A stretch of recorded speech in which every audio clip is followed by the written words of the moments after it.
places that we live. For the last 5 decades, when we talk about participatory processes, there has been important discussions from the 60s and 70s, especially in Scandinavia, and such great authors as Habraken, Christopher Alexander, Lucien Kroll, among others, Ken Jacobs, for example, that have been speaking about the importance of these processes. And we demandamos espacios comunes que son necesarios. We demand common spaces that are necessary. We truly believe in participation that generates trust and belonging, a sense of belonging to the places. Creemos en la participación que genera confianza y pertenencia.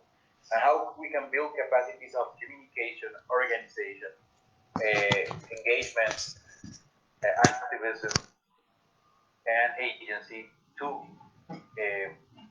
plan in the places that we work. Creemos en la comunicación, organización, gestión, agencia para poder planificar. We have shared during these days with our academic group, students, and faculty, the importance of these 3 moments of first having a sense of inspiration, then to ideate, and then to implement ideas, to actually build participation, and to generate trust. These are 2 main concepts. And along those moments, we have spaces that generates activation and ways of you can link with a community. Also to develop workshops, to understand the necessities, the visions, the values, proposals, having a notion of the territorial intelligence that is behind the territory, of course, and then how we generate structures of organization to have agreements, consensus, and to develop projects.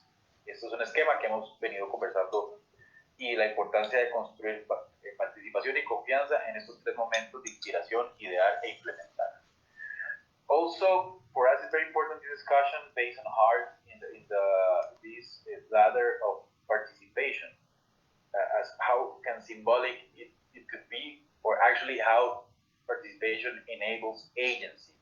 So in the first step of a ladder, basically there is no real participation. We're talking about how the communities have been manipulated into some extent and try to show that there is participation, but there is not. It's just an ornament for the process.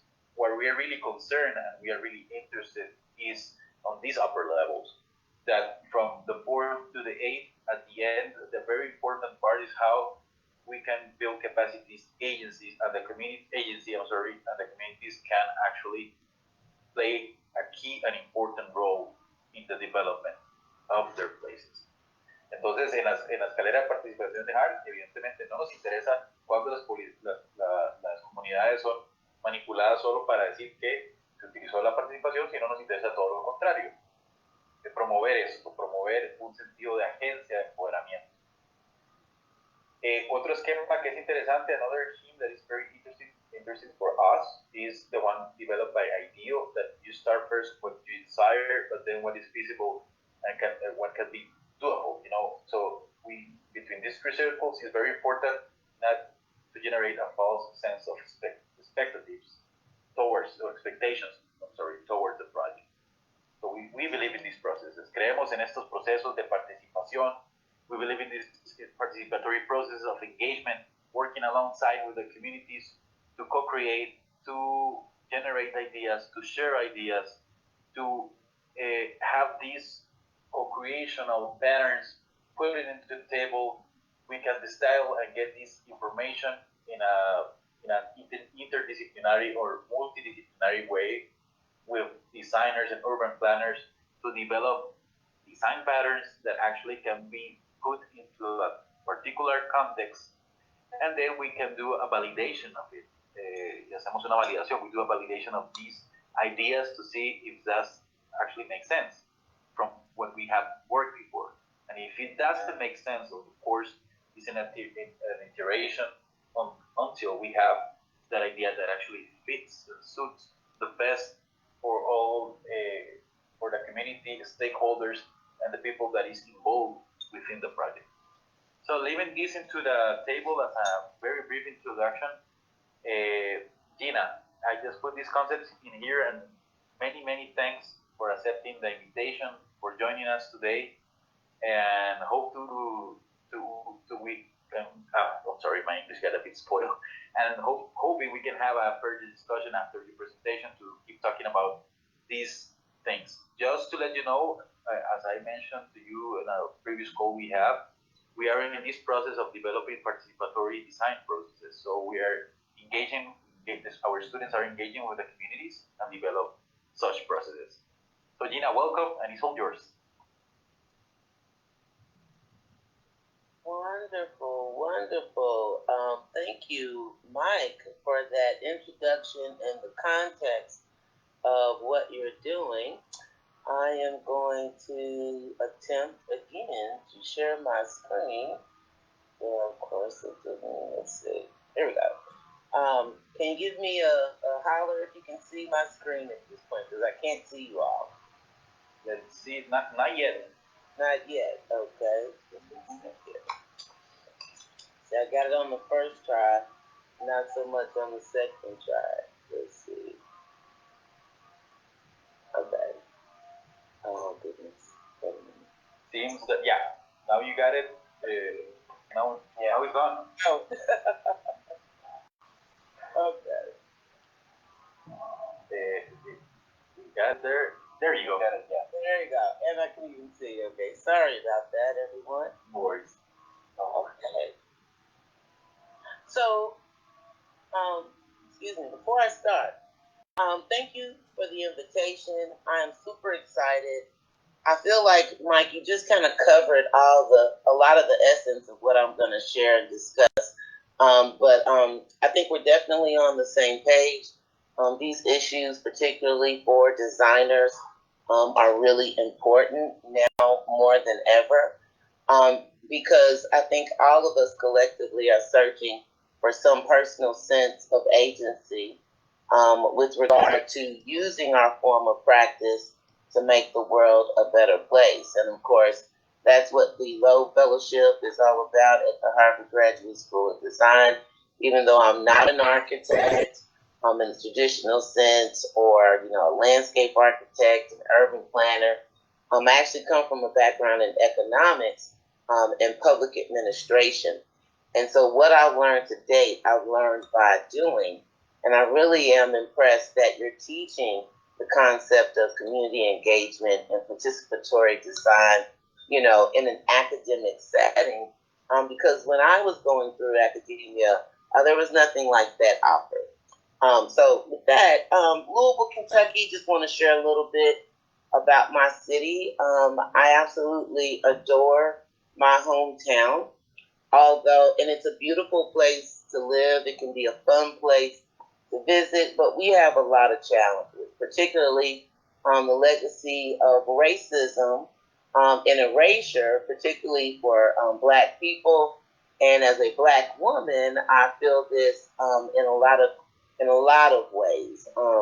But it makes me no less committed to doing my part, if not more than my part, whatever can be done to realize better quality of life and place here in Louisville. So Louisville's typically known for some important things, like this gentleman, Muhammad Ali, the greatest of all time.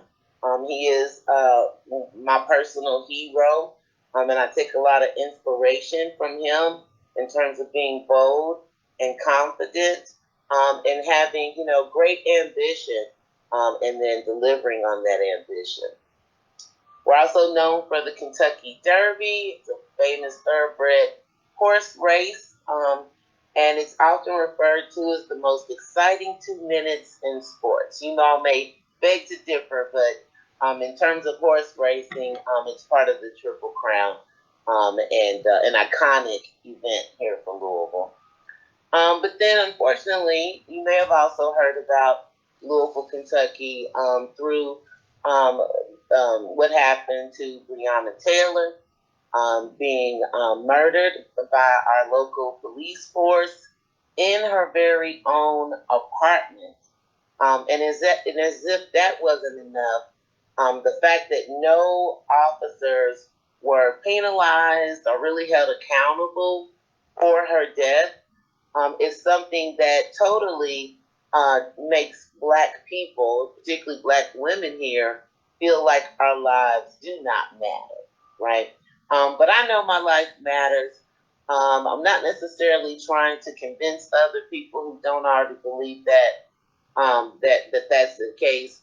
But what I'm trying to do is live and practice by example, by speaking truth to power, by connecting the dots and collaborating across interdisciplinary lines for justice, housing justice, planning justice, economic justice, you name it. We've got a lot of work to do.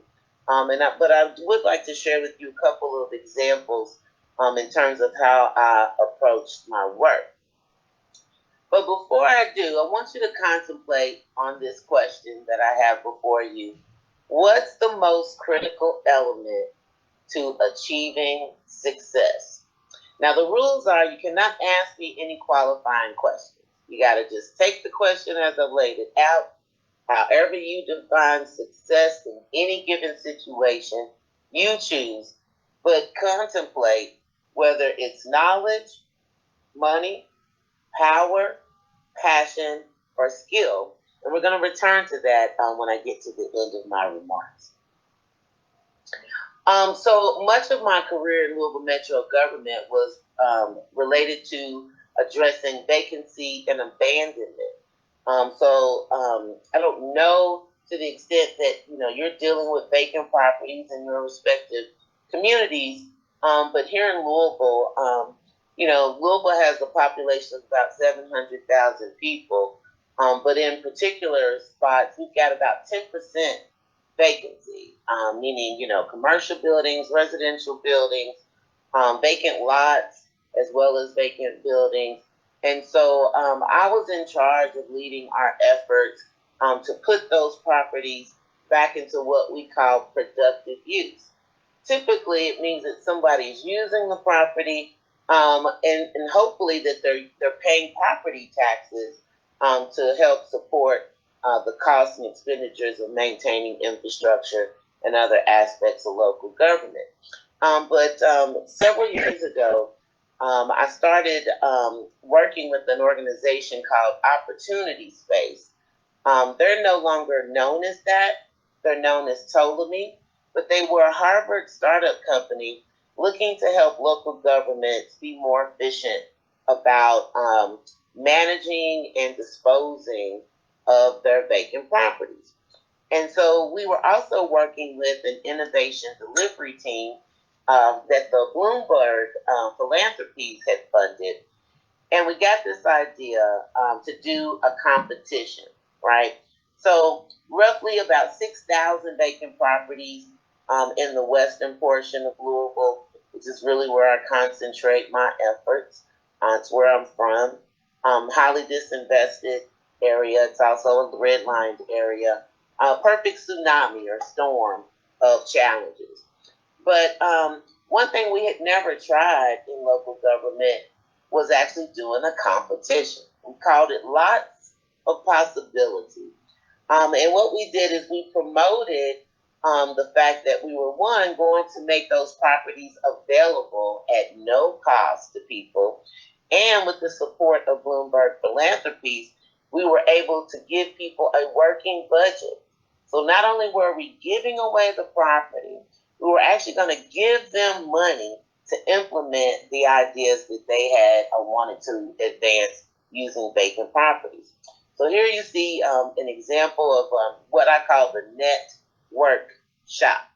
So I love a play on words. I love puns, but it's the network workshop, right? So the network shop, in the course of one weekend, the people that came together generated these 200 ideas for what to do with a vacant lot.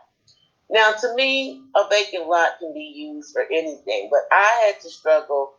I had to learn that a lot of people just don't, in community, just don't necessarily understand all the potential with the resources that they have. So, to me, I was really proud and just kind of astonished at how all these people came together, many of them strangers, having never met before, putting their ideas on Post-it notes, and actually vetting their ideas with a team of local professionals.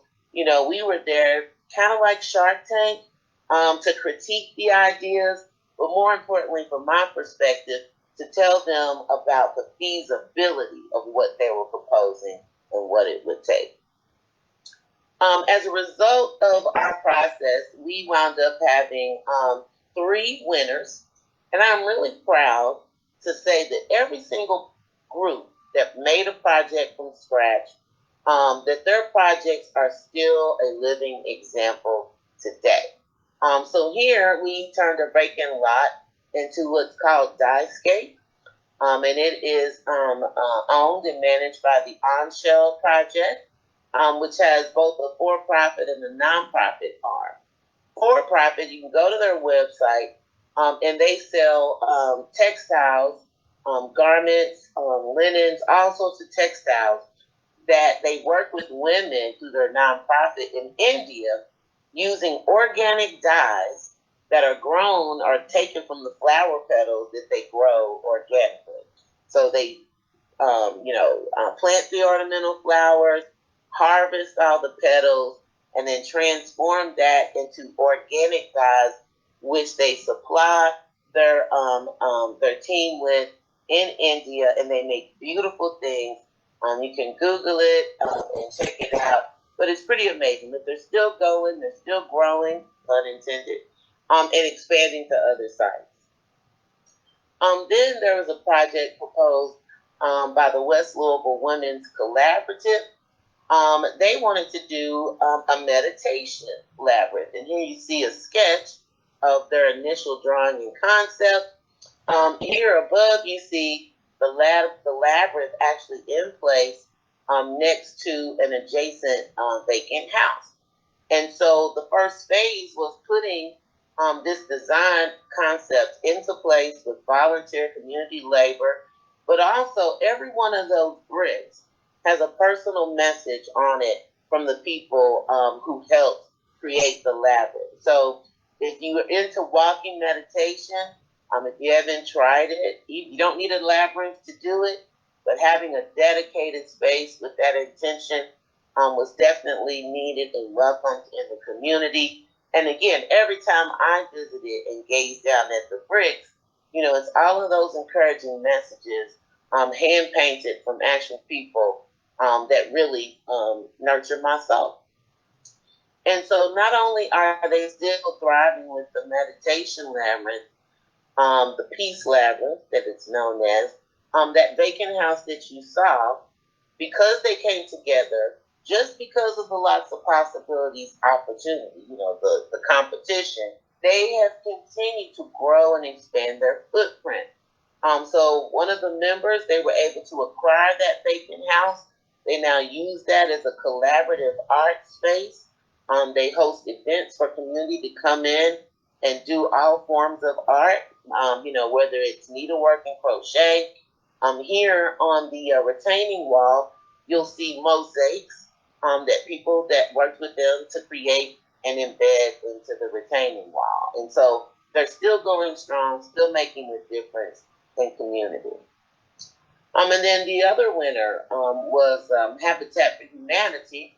Now, it's nothing strange, for them to build houses on publicly owned lots that we sell to them. But this was a special case for me. It was in my old neighborhood, the Parkland neighborhood, and there's an organization called Family Scholar House where people, single parents who are studying and in college, can get housing, childcare, and all the amenities like computers and internet, and they're able to take their housing resource and apply it to their next living location. So this gentleman, Channing, I thought was just an extraordinary person. He's a single father with 3 daughters, raising them on his own while pursuing his college degree. And we were able to partner with Habitat for Humanity through the Lots of Possibilities contest to get him a house. He still lives there today in the neighborhood, and I can't imagine how big his little girls are now.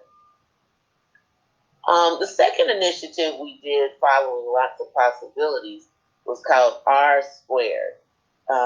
Revitalize, reuse, rehab. When you think about all the words and the connotation of those words, we just wanted to capture it all by calling this initiative R Squared. And the idea was to educate people, give them a baseline understanding of what's going on, to physically engage through them through what I call authentic proximity. Not just being in the same room, but interacting when you're in the same room. Being curious and inquisitive about people, as well as being transparent about yourself and your profession. Empowering people, and then implementing something. So we were really ambitious. This was also done with the support from the innovation delivery team sponsored by Bloomberg. We had planned to do 5 projects on vacant lots in a particular single neighborhood. And we wanted to do something around the themes of shop, play, live, grow, and connect. And so we invited people out, and they gave us their ideas. We did collages.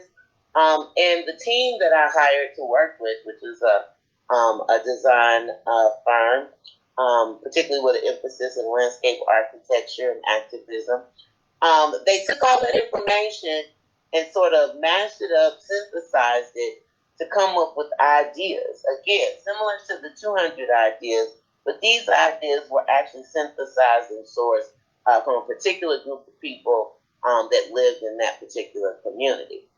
And the result was a concept called Produce Park, right? So Russell neighborhood is known as a food desert, meaning that we don't have a lot of alternatives for purchasing health and fresh food from like a full service grocery store or even healthy restaurants, right?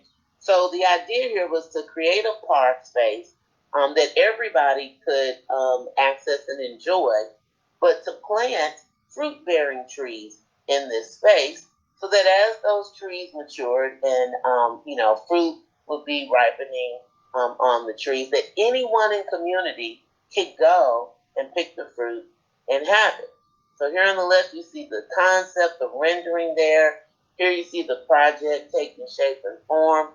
And here in the middle, you see the final product of our partnership with Louisville Grows. I mean, that's exactly what they do. They plant orchards all over the city. And so this one actually needed some soil remediation. So, they planted special plants, to detoxify and cleanse the soil, recondition it. And it turned out beautiful. In fact, like I say, there are people that live next door that are able to go and enjoy the fruit.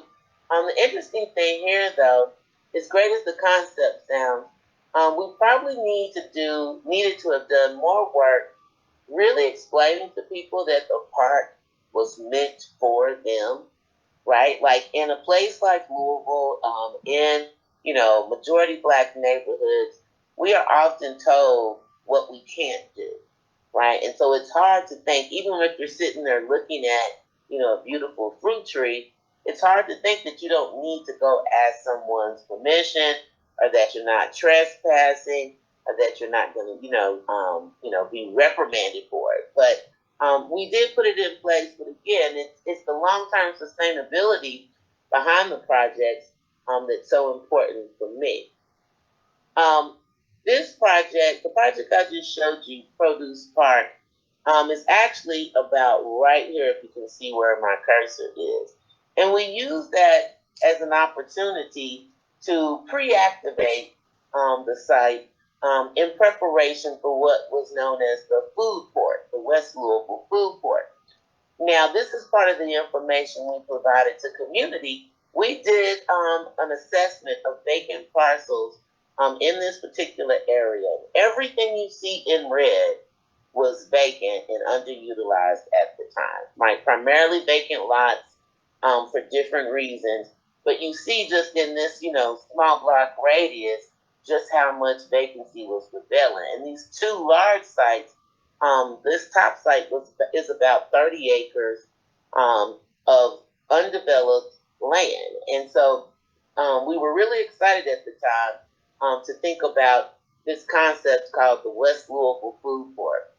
Now it's interesting, OMA actually led a studio at the Harvard GSD. I met the students and the professor, and these are the renderings that they provided. But you'll notice, while the momentum was really building in February of 2015, by August 16th, the project was canceled. Now, it's interesting, I heard Mike use the word reiterative design process and talk about managing expectation. A lot of lay people think that what you show them in a beautiful rendering is what is going to happen. And that couldn't be further from the truth. They were very ambitious. They tried to make it work. But at the end of the day, the nonprofit that was putting this idea forward, walked away. Now, what happened next is where the power of community and co-creation really becomes apparent. So there was an advisory group to the company that was trying to make that project happen. When we were sat down and told that the project wasn't going to happen, I was a member, a volunteer member of the group. They left us and we were just stunned. Our mouths were open. We couldn't believe it. Because we'd already spent, the better part of a year and a half, putting a lot of effort to this. And for them to tell us just point blank they were walking away, that's it, goodbye, I wasn't satisfied with that. So I encouraged everybody on the advisory to stick together, and we formed what was known as the West Louisville Community Council. And the first order of business was to change the name, because we didn't want to be constantly reminded of the project that was not going to happen. In the first rendering, you see it as the future food port site. And then it was no more. So we were calling it the former food port. And so instead we launched a community competition to rename the site. And this was the name that was selected, Heritage West. There was also a billboard on the site. We had a competition so that a local artist would have an opportunity to display their artwork on the site while we as a community figured out what was going to happen with this city-owned published. We had meetings. We asked people very directly, what would you like to see on this site and what would you not like to see on this site? And if you see the people in these images, to get this level of community participation is sort of a rarity in Louisville. But we wanted to capitalize on, the high-profile nature of the previous project's cancellation. It was, it wasn't scandalous, but it was very newsworthy, given all the investment that had already happened. But we wanted to get a clear idea from the people themselves what's a yes and what's a no. And so we convey that not only with charts and statistics, but with word clouds. And it turns out the very top idea was a recreation and sports center. Some people, of course, scoffed. Others, wanted to see other things. But eventually the city issued a solicitation for proposals. And the winning proposal was, in fact, a recreational center. Actually, the Sports and Learning Complex is a 4,000-seat indoor track and field complex, plus. So it has interior track and field, which, I don't know much about track and field, but apparently indoor facilities, have their own season. They also have an outdoor track as well. A lot of the track teams, local youth track teams now have a place where they can go and train because there's never been a facility of that sort in the West End. Ironically, even though there are tons and tons of amateur track teams. So here you see them prepping the site, midway in construction. here's the rendering, and here's the real thing. I was just down there last week, and I just couldn't stop smiling thinking about the heavy lift that happened in that process. But I honestly believe if we as a group, a small group, hadn't pushed the idea of continuously engaging community, that this might not have happened. So I want to leave you sort of wind down with some advice and learnings. Design challenges and complexity. Everything designers do is complex, especially when you're trying to do it in the built environment. This relationship between people and places, it's a sacred relationship, right? But oftentimes it gets overlooked.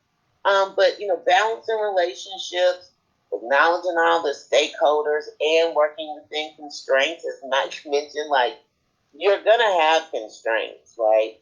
And it may be difficult, but they're real. They're real, and working outside of those constraints, especially if you can't modify them, is the quickest way to lose credibility in a community. And whether or not that's for yourself, you could actually do damage to anybody who follows you by, defaulting on the trust that needs to be reinforced in co-creation. So you want to leave the right legacy. A lot of people are passionate about community and design, and sort of bring a level of activism to it. But at the same time, if you're working for a major firm, or if you're working for the city, in my case, it can be very challenging to balance your activism against your obligation. I feel like I did a good job at it and kept my reputation intact because I never wanted to lie or misrepresent, to gloss over and not tell people the truth. I tried to find diplomatic ways to tell them the truth so as not to piss off my bosses and my employers, but the truth nonetheless. Speaking and thinking in the affirmative. When you're going into community and, trying to get proximate and I hope you're trying to get to know people, it's very important to center yourself in the affirmative. And what I mean by that, and it's very challenging, I would challenge you for an hour or a day to go that whole time period without using negative words, like without using any form of the word no or not. You will be surprised how it changes the way you think and how it changes the way you're perceived. So, for example, rather than saying, why can't we have social justice, right? Complaining, why can't we have social justice?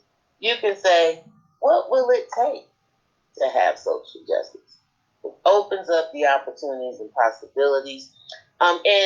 Social justice has to go more than a statement. It has to go beyond just making statements. You have to operationalize social justice. And the way I approach it is through a 4-step process: to ask, listen, respond, and repeat. If you get stuck anywhere along there, all you have to do is double back one more step.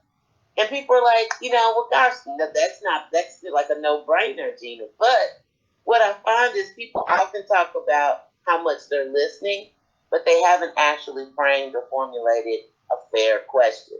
For example, if somebody might say, Jeana, tell me what it feels like to be marginalized. Or they could ask me, how do you feel about marginalization? Do you feel like you are marginalized? It's a subtle difference, but it makes a tremendous difference. These are opportunities to prioritize possibilities over problems. Usually people in underserved communities, again, that's the majority where I focus on addressing justice, are problematized. They're fed damage data, or they're fed information about every negative thing that some outside observer is evaluating about their community. And so that's problematizing people, and I think it's another form of trauma. And so, switching our mindsets is important. Like, a lot of professionals feel like they have to walk in and be the person that knows everything. You don't. I prefer to approach it as a service rather than being a genius. We talk about agency within community. We act as facilitators, right? We're not the mastermind. We're not, the architect, especially if you enter in thinking you're the architect, then you're already undermining the restorative and transformative powers of engaging people in a reciprocal fashion. I talk about sharing yourself. I share myself by speaking in the first person, for one, and not projecting onto others. But also, I tell people what it's like to work in the city. I tell them what it's like to do the work, because if they're so distant from that type of work and have never been exposed or, absorbed by it, you can do a tremendous thing by just sharing what it's like to do what you do. And you'd be surprised how that really breaks the ice and removes some of the walls between people, because you're treating them, like people, like a friend. It sounds really simple, but you'd be surprised how many times this gets overlooked. So rather than concentrating on the problem, contemplate what the requirements are for success. And as Mike said, test and validate all your assumptions by framing the proper question. You got to give people enough information for them to bring their own critical thought to what you're proposing, right? And there are some things that you're going to know about as a designer that they're not know exist. So, sharing your expertise, making sure that you're validating, your assumptions or your research and findings. And then as you're summarizing, for example, existing conditions, also identify desired conditions. Now that's different from telling people what they need, but asking them what they desire. Caveats on managing expectations. Collaboration is hard. Just prepare yourself for it, right? Because the worst thing you can do is rush through the process and cut corners. So balancing your sense of urgency, maybe even with some of those constraints that you're given regarding time, balancing your sense of urgency with moving at the speed of trust.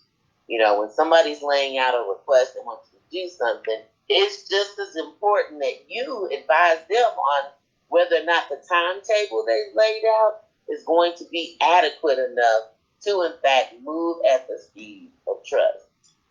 Resisting the urge to be a perfectionist, right? Like, a lot of things get hemmed up because, as designers, oftentimes, like I design processes and programs and things, but we get hemmed up in perfection. Even just doing this PowerPoint presentation, I had to manage my inner perfectionist and just keep it moving so I can show up and deliver and have an authentic moment with you all.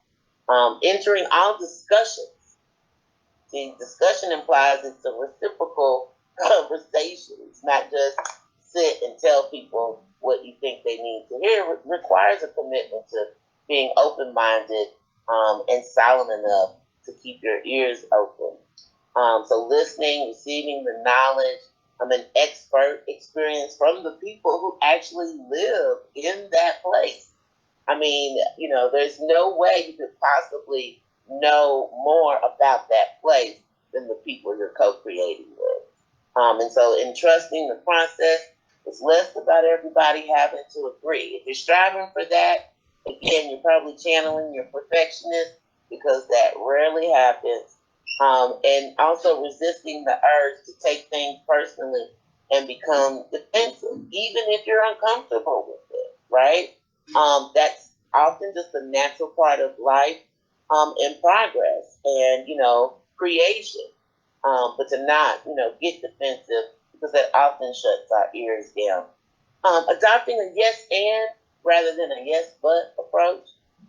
Sometimes we can have it all, but we have to believe that there's a possibility that we can do that and pull it together. Supporting one another is more sustainable than trying to control everything and everyone. And again, a lot of personalities, that perfectionism and controlling thing kind of go together. I'm not saying it goes away, but definitely it will serve you better and help your stamina if you're not trying to control absolutely everything at every time. Community input, it's golden. It's the gold standard. And just understand that stakeholder engagement, however they're defined, is a long-term commitment. And so, back to that critical question: what's the most important element to achieving success? I'd love to hear what you all think and why. Whether it's knowledge, money, power, passion, or skill. You can rank them, or just tell me, share with me what you think is, the most critical.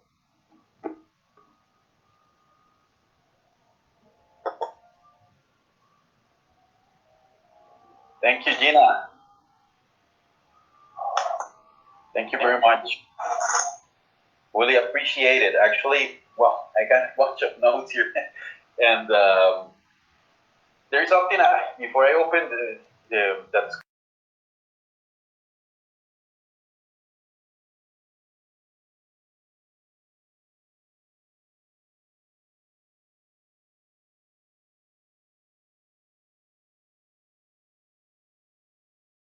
today about communication. I probably that's one of the biggest assets when it comes into these processes. And into my notes, I was going through these opposites that you frame, like less agreement, more listening. And I think this changing the narrative, as we used to mock back in Boston about this narrative concept, but it's truly important actually, because we have to change this language of generating distances, and it's more about building possibilities.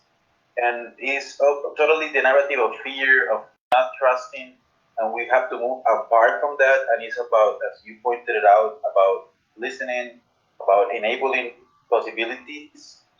And when we enable these possibilities, is where the important questions they emerge, and they generate critical thinking. Yes. So I think that part is very important. And when you end up with this positivism in terms of yes and rather than just but, is still is the same important concept: opening up things, open possibilities, and getting rid of the boundaries. So many thanks for that. I think it's so important for this process we are working right now with our students. And I will leave it open to comments and questions. Please, por favor, adelante.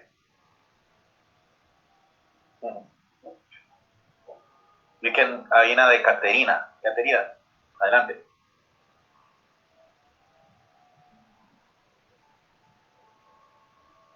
Creo que no te escuchamos. Ahora sí. Ahora sí. So, hi. Thank you so much for sharing with us your experience and your work. I just wanted to ask, how did you encourage the community to participate? And also, if you have any advice for us on how we can encourage our communities to engage in this type of projects. And thank you so much. Yes, that's a great question. And I'm not going to, or see, there I am using the word not, right? So I'm going to try to think about my own challenge. So every community is so different, right? Age, generation, access to technology. It's really about, tapping into the heart and pulse of the people in that place, right? So I can tell you for us, we use the internet. We probably relied on the internet way too much. We thought we were, connecting with people, and then somebody that, working in my office next door doesn't even know what we're doing, right? right? So it really is about observation, observing people, or asking the people themselves rather than just saying, well, you definitely got to go knock on door to door. Where every community might not be okay with that. They may feel like you're intruding, right? Or, everybody's not on the internet, or everybody doesn't have a laptop versus a cell phone, right? But in our community, there was a long history of people feeling like only certain affluent people could get access to property. And I exploited that and the fact that our community loves a competition. Flea markets and competitions, everybody just shows up. So that was really the strategy with one, promising that people would get free property, and they're thinking, oh, I'm going to get all this information about those properties, right? And giving them resources to make it happen. It's like that. It's that trust building through action. So it really just depends on, catering to community.